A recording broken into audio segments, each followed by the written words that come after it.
Tercera parte. El fin del espejismo.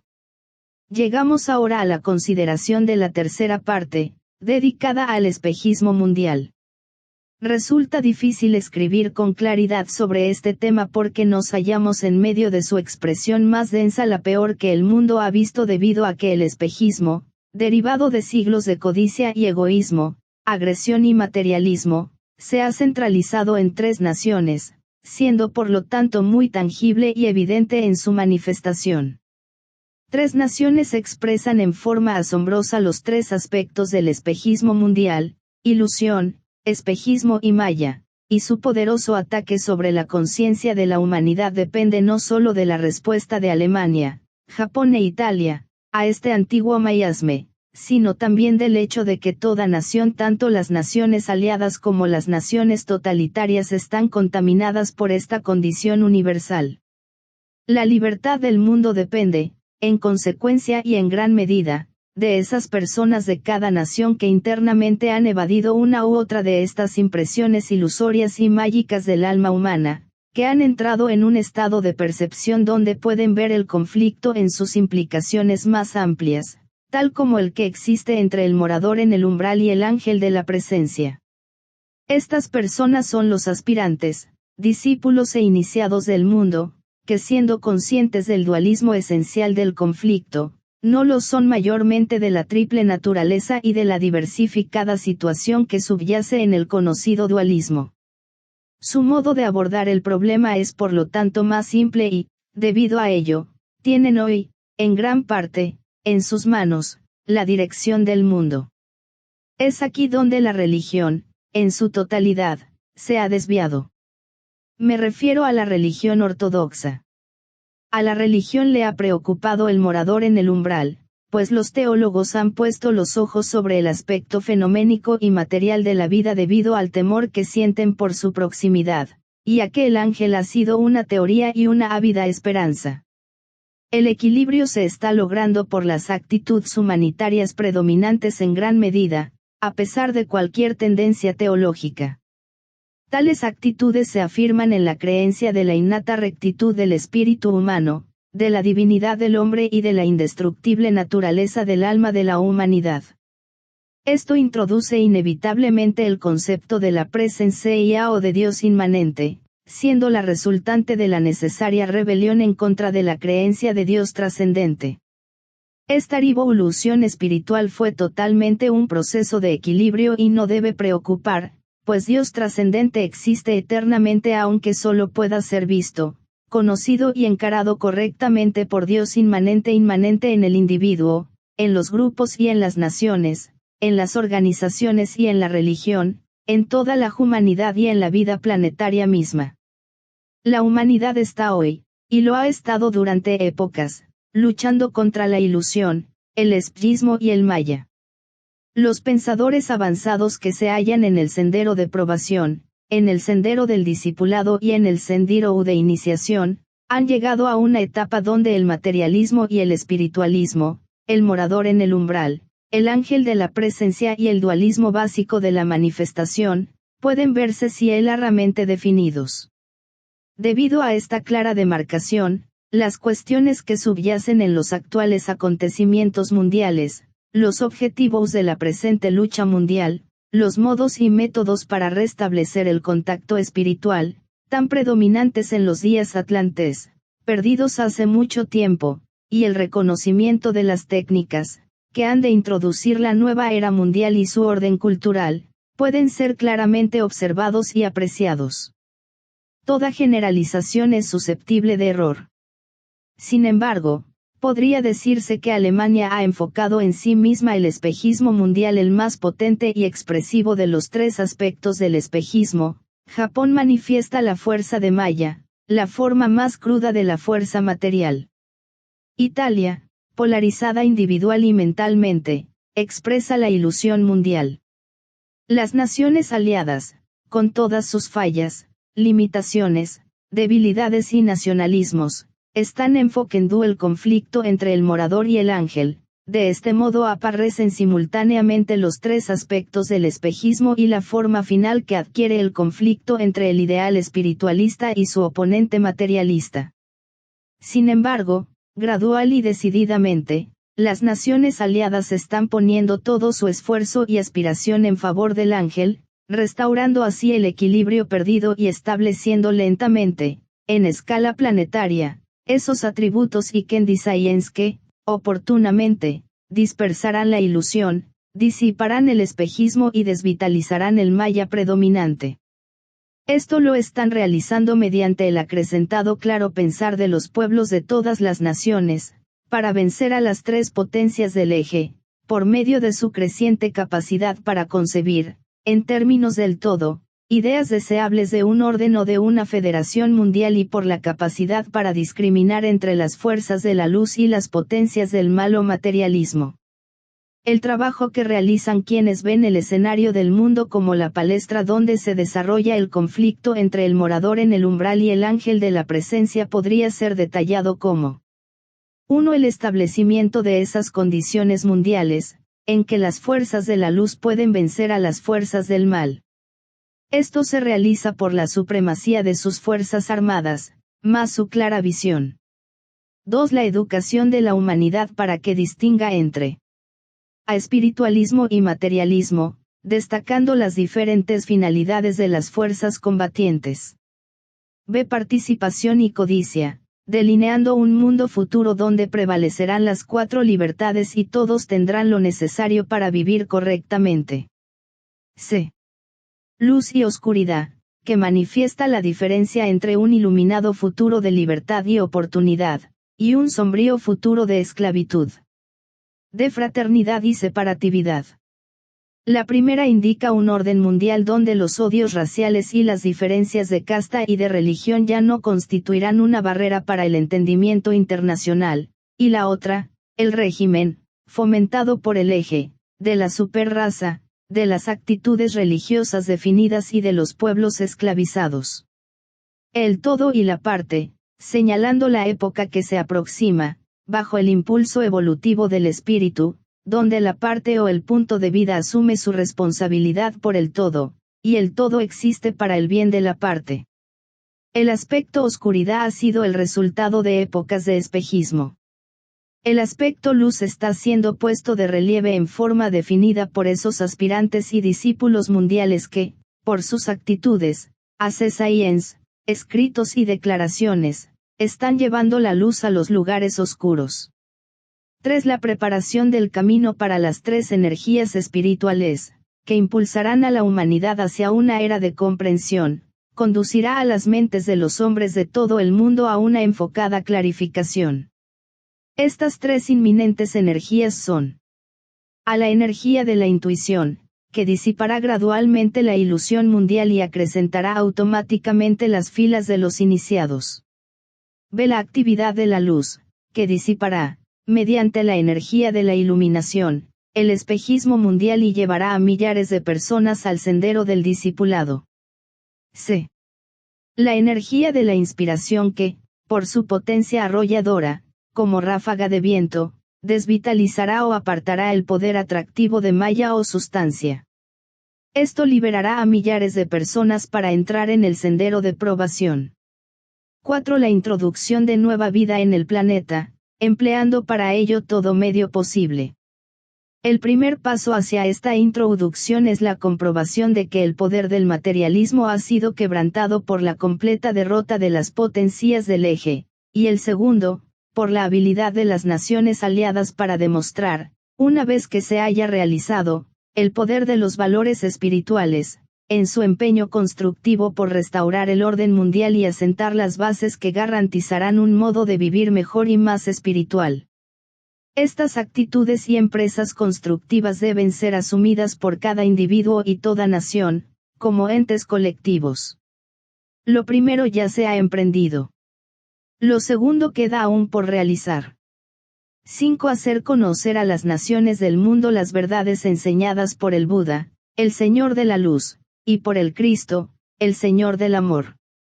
A este respecto podría señalarse, básicamente, que A las naciones del eje deben captar la enseñanza del Buda tal como la enseñó en las 4 nobles verdades y comprender que la causa de todo sufrimiento y angustia es el deseo por lo material.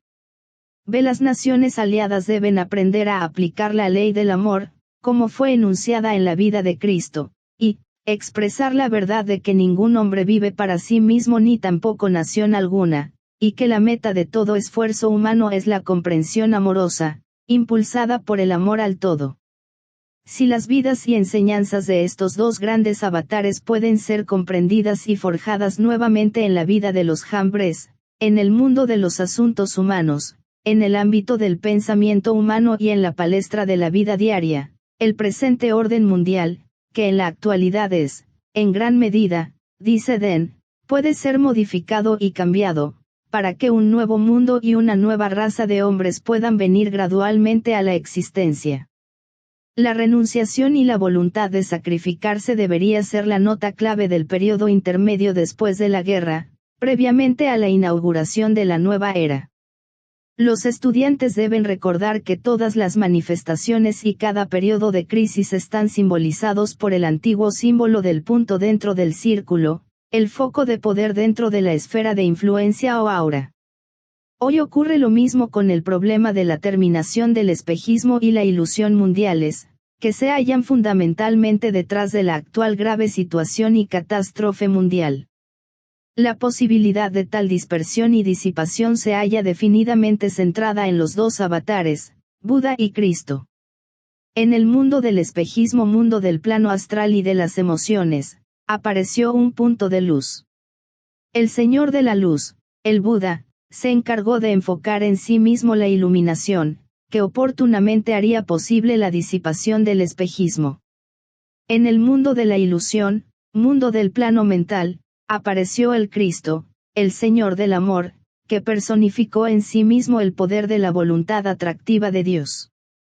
Tomó a su cargo la disipación de la ilusión atrayendo hacia sí, mediante la potencia del amor, a los corazones de todos los hombres, afirmando esta determinación en las palabras, y si fuere levantado de la tierra, atraeré a todos a mí mismo.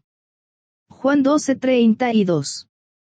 En el punto que entonces ellos habrán alcanzado, les será revelado el mundo de la percepción espiritual, de la verdad y de las ideas divinas. El resultado será la desaparición de la ilusión. El trabajo combinado de estos dos grandes hijos de Dios, concentrados por medio de los discípulos mundiales y de sus iniciados, debe destruir, e inevitablemente lo hará, la ilusión y disipar el espejismo, uno mediante el reconocimiento intuitivo de la realidad, por las mentes sintonizadas con ella, y el otro, por la afluencia de la luz de la razón. Buda hizo el primer esfuerzo planetario para disipar el espejismo mundial, Cristo hizo el primer esfuerzo planetario para disipar la ilusión. Su trabajo debe ser ahora llevado adelante inteligentemente por la humanidad bastante sabia como para reconocer su Dharma. Los hombres se están desilusionando rápidamente y, en consecuencia, verán todo con mayor claridad. El espejismo del mundo se aparta constantemente de las actividades de los hombres. Estos dos acontecimientos han sido llevados a cabo por las nuevas ideas entrantes, enfocadas por medio de los intuitivos del mundo y divulgadas a los pueblos por los pensadores del mundo. También ha ayudado grandemente el casi inconsciente, pero no menos real, reconocimiento de las masas, del verdadero significado de las 4 nobles verdades. Sin ilusiones y sin espejismos la humanidad espera la próxima revelación. Dicha revelación se producirá mediante el esfuerzo combinado de Buda y el Cristo. Todo lo que podemos prever o predecir, referente a esa revelación, es que ciertos poderosos resultados de largo alcance serán obtenidos por la fusión de la luz y el amor y por la reacción de la sustancia iluminada, mediante el poder atractivo del amor. En esta frase he dado, para quienes puedan captarlo, un indicio profundo y útil del método y propósito de la empresa a iniciarse en la luna llena de junio de 1942. También he dado una clave para comprender el verdadero trabajo de estos avatares, algo hasta ahora totalmente incomprendido. Además podría añadir que cuando se valore el significado de las palabras transfiguración de un ser humano comprenderán que cuando el cuerpo está plenamente iluminado entonces en esa luz veremos la luz. Esto significa que cuando la personalidad ha alcanzado cierto grado de purificación, dedicación e iluminación, puede actuar el poder atractivo del alma cuya naturaleza es amor y comprensión, teniendo lugar la fusión de ambas. Esto es lo que el Cristo probó y demostró. Cuando el trabajo del Buda, o el principio Budi personificado, es consumado en la integrada personalidad del aspirante o discípulo, entonces la plena expresión del trabajo del Cristo, el principio de amor personificado, puede también ser consumado, y estas dos potencias, luz y amor, hallarán radiante expresión en el discípulo transfigurado. Lo que es verdad para el individuo es verdad también para toda la humanidad y, actualmente, la humanidad, habiendo alcanzado madurez, puede llegar a comprender y tomar parte, conscientemente, en la tarea de iluminar y de iniciar una actividad amorosa y espiritual. Los efectos prácticos de este proceso serán la disipación del espejismo y la liberación del espíritu humano de la esclavitud de la materia, produciendo también la disipación de la ilusión y el reconocimiento de la verdad tal como existe en la conciencia de aquellos que están polarizados y son conscientes de Cristo. Este no es necesariamente un proceso rápido, sino ordenado y regulado, cuyo éxito final es seguro, siendo también relativamente lento el proceso consecutivo para establecerlo. Este proceso fue iniciado en el plano astral por el Buda y en el plano mental, cuando el Cristo se manifestó en la tierra.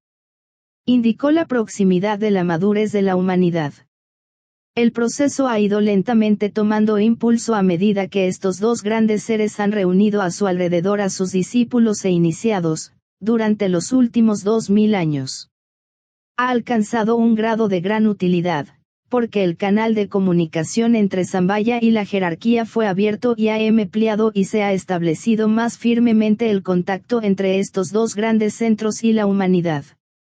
Durante la luna llena de junio de 1942, se llevó a cabo la primera prueba de comunicación directa entre el centro donde rige la voluntad de Dios, el centro donde rige el amor de Dios y el centro donde existe inteligente expectativa. El medio empleado para la prueba fue el esfuerzo unido del Cristo, del Buda y de aquellos que respondieron a su conjunta influencia. Esta prueba se llevó a cabo en medio de la terrible embestida de los poderes del mal, abarcó 2 semanas, comenzó el 30 de mayo, día de la luna llena, y terminó el 15 de junio de 1942. En esa época se concentraron las fuerzas espirituales, empleándose una invocación especial, que la humanidad no puede usar, aunque el éxito o el fracaso de la prueba dependía, en último análisis, del género humano mismo. Quizás crean, erróneamente, que no existen suficientes personas que conozcan o comprendan la naturaleza de la oportunidad que se ofrece, o de lo que está aconteciendo. El éxito de tal prueba no depende solo del conocimiento esotérico de los pocos, relativamente muy pocos, a quienes se les han impartido parcialmente los hechos y la información. Depende también de la tendencia de los muchos que inconscientemente aspiran a alcanzar las realidades espirituales, buscan un modo de vida nuevo y mejor para todos, desean el bien del todo, anhelan y desean experimentar realmente la bondad y establecer correctas relaciones humanas y empresas espirituales entre los hombres. Forman legión y se hallan en todas las naciones. Cuando la voluntad de Dios, expresada por Sambhaya y enfocada en el Buda, cuando el amor de Dios, expresado por la jerarquía y enfocado a través del Cristo, y el deseo inteligente de la humanidad, enfocado a través de los discípulos y aspirantes del mundo y los hombres de buena voluntad, estén sintonizados consciente o inconscientemente, entonces puede tener lugar, y tendrá, una gran reorientación. Esto es algo que puede suceder. El primer resultado traerá la iluminación del plano astral y el comienzo del proceso que disipará el espejismo, el segundo, será la irradiación del plano mental, la disipación de las ilusiones del pasado y la gradual revelación de las nuevas verdades, cuyos jalones han sido los ideales pretéritos y las pseudoformulaciones de la verdad. Reflexionen sobre esto. El jalón indica el camino a seguir, no revela la meta. Indica, pero no determina. Lo mismo ocurrirá con todas las verdades actuales. En consecuencia, se necesitan conocedores y aquellos de mente y corazón abiertos, que no tengan ideas preconcebidas, defendidas fanáticamente, ni antiguos idealismos, los cuales solo deben ser reconocidos como que indican parcialmente las incomprendidas grandes verdades que pueden ser captadas en gran medida, y por primera vez, si las lecciones de la presente situación mundial y la catástrofe de la guerra son debidamente aprendidas y la voluntad de sacrificarse entra en acción. He descrito esta aplicación práctica y he ilustrado la enseñanza precedente, respecto al espejismo, a la ilusión y al maya, porque todo el problema mundial ha hecho crisis y su solución será el tema sobresaliente de cualquier proceso educativo, religioso y económico, hasta el año 2025. En esta parte del libro nos ocuparemos de las distintas maneras prácticas, en que la ilusión, el espejismo y el poder de Maya pueden ser eliminados de la vida del individuo, oportunamente de la vida de las naciones y por último del mundo. Siempre debemos comenzar por la unidad de vida, el microcosmos, después de haber comprendido el proceso y el progreso, en conexión con el individuo, la idea puede entonces ser extendida al grupo, a la organización, a la nación y a toda la humanidad. De esta manera, abordaremos gradualmente la gran idea a la que damos el nombre de Dios o macrocosmos. Ahora trataremos de las técnicas, que pueden ser resumidas de la manera siguiente. 1. La técnica de la presencia. Por medio de esta técnica, el alma asume el control de la personalidad integrada y de sus relaciones, horizontal y vertical. Esta técnica implica la apertura de la flor de la intuición que disipa la ilusión, revela al ángel, indica la presencia y abre al discípulo el mundo de las ideas y la puerta de las iniciaciones superiores. Cuando el discípulo capta y aplica estas ideas divinas o pensamientos simiente, se convierte en un iniciado, entonces es posible la tercera iniciación como meta inmediata. La intuición significa la aplicación del poder de transfiguración. Dicha técnica está relacionada con la poco conocida yoga del fuego o Agni Yoga. 2. La técnica de la luz. Por medio de esta técnica, la mente iluminada asume el control del cuerpo astral o emocional, y disipa el espejismo. Cuando la luz afluye, el espejismo desaparece. La iluminación domina y la visión de la realidad puede ser vista. Dicha técnica está relacionada con el Raja Yoga y su meta es la segunda iniciación, capacita para hollar el sendero del discipulado y permite al hombre vivir una vida iluminada por la divinidad. La iluminación significa la aplicación del poder de transformación. 3. La técnica de la indiferencia. Por medio de esta técnica se pone fin a Maya, pues el control del vehículo astral purificado es consciente y técnicamente puesto en actividad, liberando a las energías del cuerpo etérico, del control de la materia o fuerza sustancia, y conduce a muchos seres al sendero de probación. Donde hay indiferencia divina al requerimiento o atracción de la materia, entonces se hace posible la inspiración. Esta técnica está relacionada con el Karma Yoga en su forma más práctica, y el empleo de la materia en forma totalmente impersonal. La meta de esta técnica tiene por objeto lograr la primera iniciación, lo cual permite al hombre vivir una vida inspirada por Dios. La inspiración significa la aplicación del poder de transmisión.